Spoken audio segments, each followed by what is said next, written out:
Movie start होती है और हमें लंदन का एक सीन दिखाया जाता है जहाँ पर कुछ कंस्ट्रक्शन वर्कर्स को एक नाइट की कब्र मिलती है जिसे सन 1127 में एक रेड जेम के साथ दफना दिया गया था। नेक्स्ट सीन में हमें एक आदमी दिखाया जाता है जिसका नाम हेनरी था। उसे जैसे ही इस कब्र के बारे में पता चलता है तो वो वहाँ पर आता है और वहाँ के वर्कर्स को कुछ पैसे देता है और कहता है कि ये जगह छोड़ दो। उसके बाद वो कहता है कि सच कभी छुपता नहीं है, उसे बाहर आकर ही रहना होता है। उसके बाद वो एक स्टोरी सुनाने लगता है जिसमें वो एक इजिप्ट की प्रिंसेस एमेनेट के बारे में बताने लगता है जो कि एक बहुत तेज और अच्छी वॉरियर थी यानी जंगजू थी। वो इजिप्ट के किंग फिरौन की एक ही बेटी थी और फिरौन के बाद इजिप्ट पर उसी का हक बनता था। कुछ देर बाद फिरौन की दूसरी वाइफ से एक बेटा होता है जिसने आगे जाकर उसका वारिस बनना था। एमेनेट को देखकर ये बहुत गुस्सा आता है क्योंकि अब उसके हाथों से ये सब चला जाएगा और वो इजिप्ट की वारिस भी नहीं रहेगी। वो उनसे रिवेंज यानी बदला लेने का सोचती है और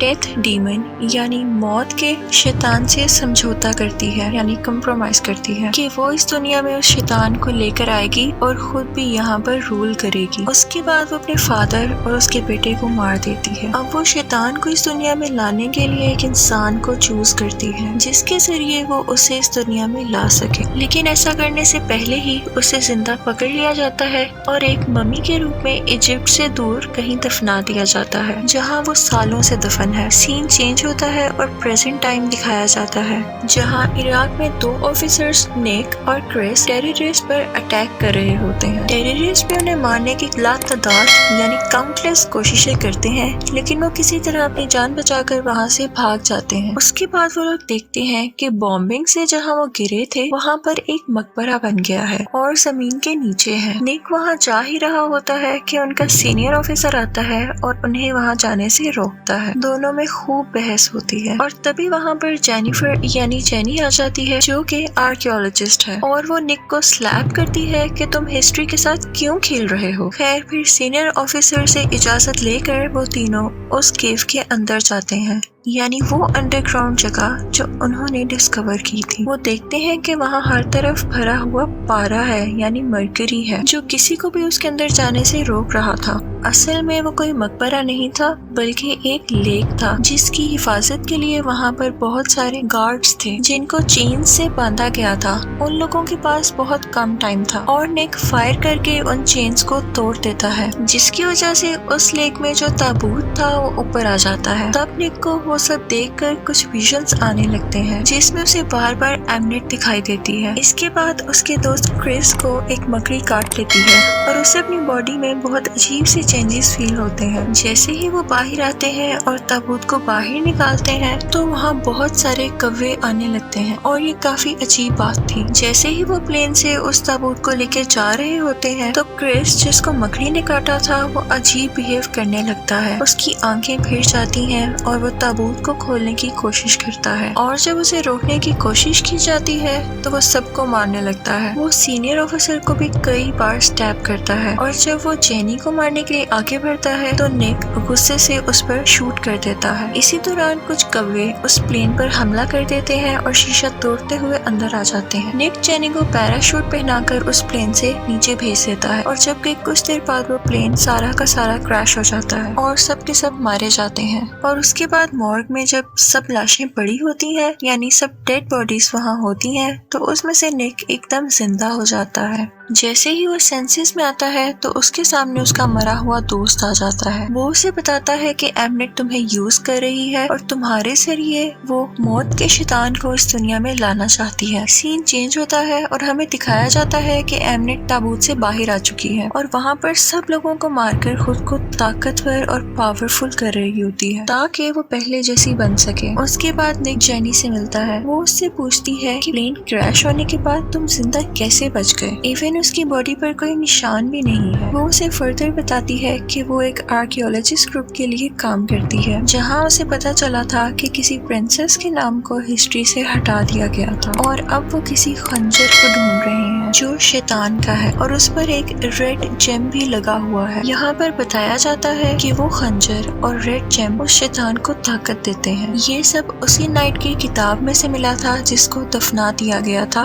उसी रेड जेम के साथ, क्योंकि उसने वो रेड जेम चोरी किया था। वो कहती है कि कुछ ही टाइम पहले उसकी कब्र लंदन में पाई गई है, तो वो रेड जेम भी वहाँ पर जरूर मौजूद होगा। वो बताती है कि ये मकबरा एमनेट तक लेकर जाता है जो इजिप्ट की प्रिंसेस थी। वो बताती है कि उसने क्यों अपने फादर और उसके बेटे को कत्ल किया था। वो भी ये सब कुछ बता ही रही होती है कि निक का फ्रेंड क्रिस उसे बुलाता है। वो उसे बताता है कि वो दोनों इमॉर्टल हैं, यानी वो जिंदा ही रहेंगे हमेशा, और तुम इसीलिए प्लेन क्रैश में बच गए हो और तुम्हें इसी के मुताबिक चलना होगा, वरना अच्छा नहीं होगा। इसके बाद जेनी को अपने सीनियर की कॉल आती है। वो कहता है कि निक को अपने साथ लेकर यहाँ आओ। जेनी निक को अपने साथ चलने के लिए कहती है, लेकिन निक कहता है कि हमें पहले उस ताबूत के पास जाना चाहिए। वो लोग उस ताबूत के पास जा रहे होते हैं कि देखते हैं कि एमनेट काफी लोगों को मारकर खुद पावरफुल हो रही होती है और वो निक पर अटैक करने लगती है। लेकिन जैसे ही वो उसे खंजर से मारने लगती है तो देखती है कि खंजर के ऊपर लगा रेड जेम मिसिंग है।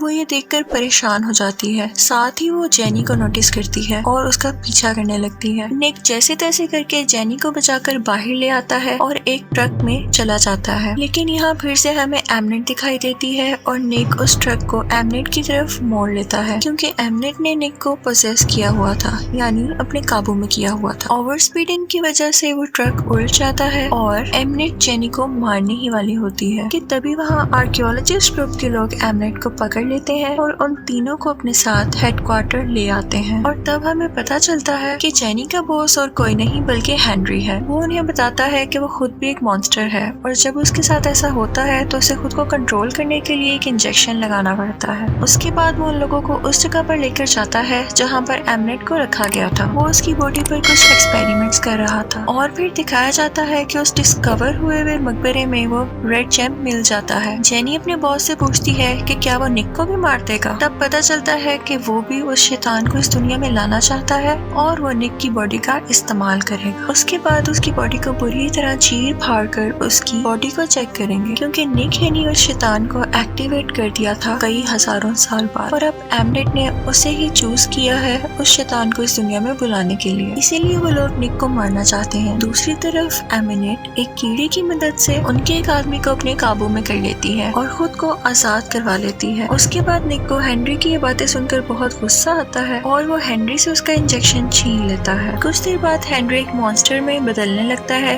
ये देखते ही निक उसको उसका इंजेक्शन लगा देता है, जिसके बाद वो फिर से नॉर्मल हो जाता है। उसके बाद निक और जेनी उस रेड जेम को डिस्ट्रॉय करने के लिए जाते हैं। एमिनेंट भी अब पूरी तरह आजाद हो चुकी होती है और वो इजिप्ट की रेड को बुलाती है और ऑर्डर देती है कि वो किसी भी तरह निक को ढूंढ कर लाए। उसके बाद लंदन में एक बहुत बड़ा तूफान आ जाता है और निक और जेनी किसी तरह अपनी जान बचाते हुए एक अंडरग्राउंड टनल में चले जाते हैं। उसके बाद एमनेट उस जगह पर जाती है जहाँ पर उनको वो मकबरा मिला था। वहाँ वो सारे मुर्दा लोगों को जिंदा कर देती है। वहाँ वो सभी गार्ड्स को मारकर उस रेड जेम को हासिल कर लेती है और दूसरी तरफ टनल में निक और जेनी के पीछे वो मुर्दा लोग लग जाते हैं और दीवार तोड़कर उन दोनों को पानी में धक्का दे देते हैं। कुछ ही देर में एमनेट जेनी को पानी के अंदर से खींच लेती है और वो बेहोश हो जाती है। निक किसी तरह उसे बचाकर पानी से बाहर ले आता है और वहाँ उसे एमनेट के लोग पकड़ लेते हैं। एमनेट निक को मारने के लिए वो खंजर लेकर उसके पास जाती है और दोनों में बहुत लड़ाई होती है। निक दूर जाकर गिरता है और फिर एमनेट देखती है कि वो खंजर निक के पास है। फिर निक